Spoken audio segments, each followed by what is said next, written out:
नमस्कार विद्यार्थियों, online platform पर स्वागत है। आज हम पढ़ेंगे लवण क्या है। लवण अम्ल एवं क्षारक दोनों अगर आपस में विक्रिया करते हैं तो उस कंडीशन में हमें लवण प्राप्त होते हैं। तो देखें, अम्ल एवं क्षारक की आपसी अभिक्रिया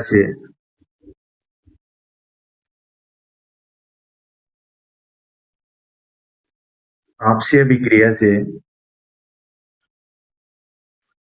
लवण प्राप्त होते हैं। अब लवण होते कैसे हैं? उदासीन। लवण हमेशा कैसा होता है? उदासीन। जैसे एक एग्जांपल लेते हैं अम्ल और क्षारक का। जैसे NaOH क्षारक है प्लस HCl, ये अम्ल है। तो अम्ल और क्षारक क्षारक प्लस अम्ल, जब इन दोनों की रिएक्शन होगी तो उस कंडीशन के भीतर एक तो प्राप्त होगा हमें NaCl, और NaCl क्या है? सोडियम क्लोराइड, जिसको हम बोलते हैं लवण। इसके अलावा दूसरा प्राप्त होता है जल, H2। NaCl और जल प्राप्त होता है। इसको हम बेसिक बोले तो उदासीनीकरण अभिक्रिया के नाम से जानते हैं। उदासीनीकरण अभिक्रिया बोर्ड के दृष्टिकोण से महत्वपूर्ण अभिक्रिया है। उदासीनीकरण अभिक्रिया किसे कहते हैं? तो इसकी परिभाषा भी बनाए तो नई परिभाषा बना सकते हैं। अम्ल एवं क्षारक की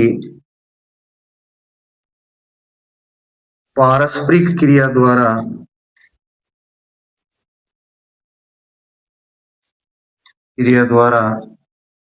एक दूसरे के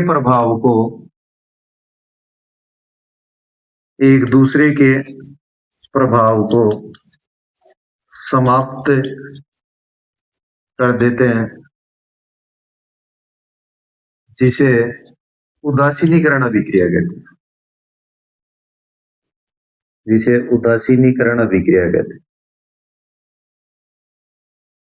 उदासीनीकरण अभिक्रिया।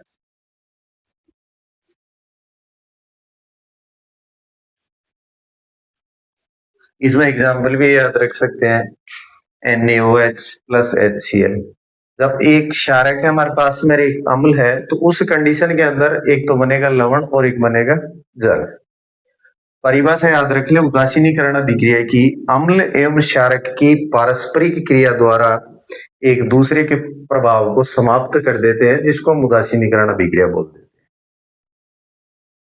अम्ल और क्षारक जब दोनों क्रिया करते हैं तो उस कंडीशन के अंदर दोनों का ही प्रभाव समाप्त होता है, और जब प्रभाव समाप्त होगा तो एक उदासीन पदार्थ निकल करके आता है, और उस उदासीन का पीएच अराउंड कितना होता है? 7। उदासीन का अगर पीएच स्केल में आगे बात करेंगे हम, अम्ल का पीएच कितने से कितना तक होता है, दूसरा हमारे पास में क्षारक का कितना होता है, और उदासीन का कितना होता है। तो उदासीन का लगभग 7 होता है। अब हम बात करते हैं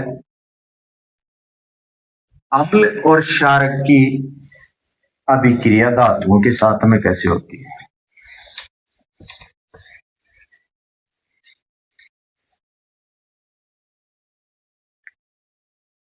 धातुओं के साथ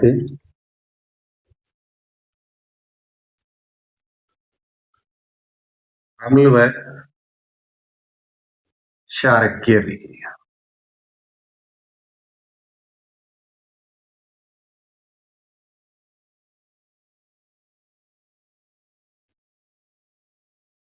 विथ एग्जाम्पल याद रखिए तो और भी बेटर है। अम्ल और क्षारक की धातुओं के साथ में कैसे अभिक्रिया है? तो एक जैसे अम्ल लेते हैं HCl, धातु लेते हैं सोडियम, धातु है सोडियम, अम्ल है ये, तो अम्ल प्लस धातु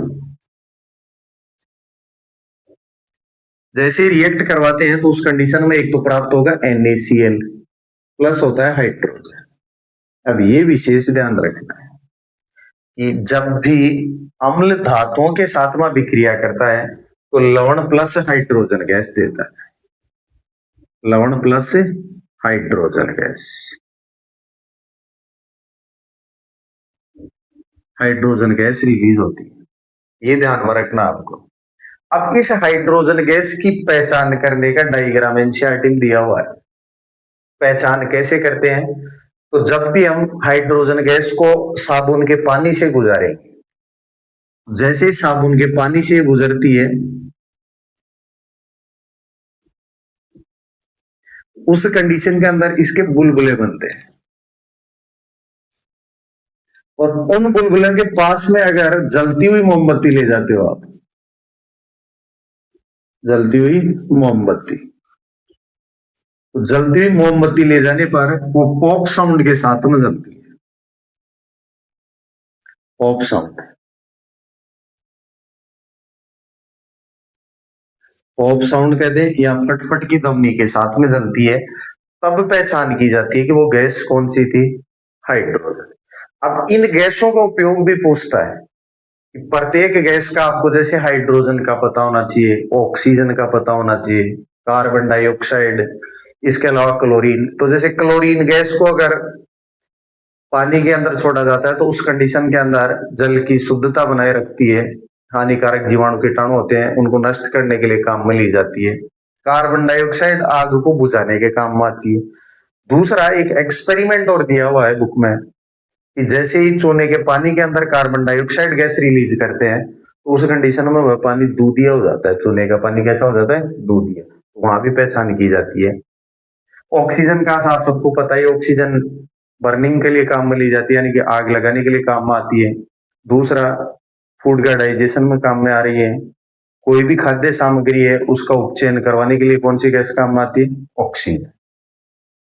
एक एग्जाम्पल और ले ले इसका, जैसे H2SO4,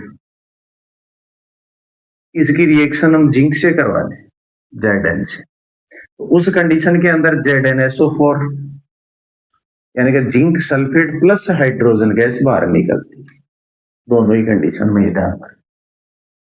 अब एक लेते हैं क्षारक के साथ में अभिक्रिया।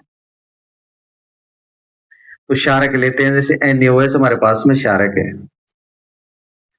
इसके साथ में आप धातु ले, जैसे जिंक की ले ली हमने, तब ये क्या बनाएगा, यह आपका एग्जाम्पल ध्यान में रखना है। तो देखिए यहां भी लवण ही बनेगा, ये तो कंडीशन है, क्योंकि ये क्षारक है और ये धातु है। जैसे इन दोनों की रिएक्शन होती है तो लवण बनता है और हाइड्रोजन गैस बाहर निकलती है। अब यहां लवण बनाना थोड़ा सा आसान था आपके लिए, यहां लवण बनाओ, तो यहां लवण क्या बनेगा, सोडियम जिंकेट, सोडियम जिंकेट।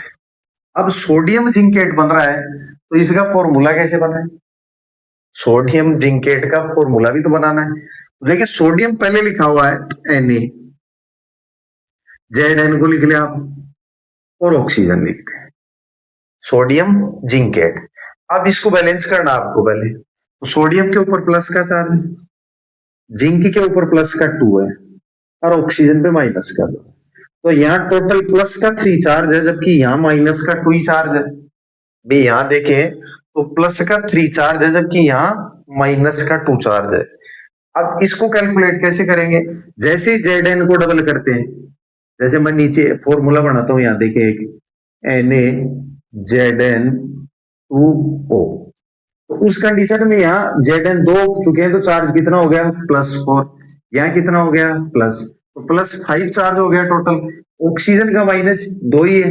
अब आप इसको किस प्रकार बढ़ाएंगे ताकि ये कैलकुलेट हो जाए, तो मैं अगर सोडियम को डबल कर दूं, जैसे Na2, तो यहाँ चार्ज कितना हो गया, प्लस का 2, तो +2 और +2 कितना हो गया, +4।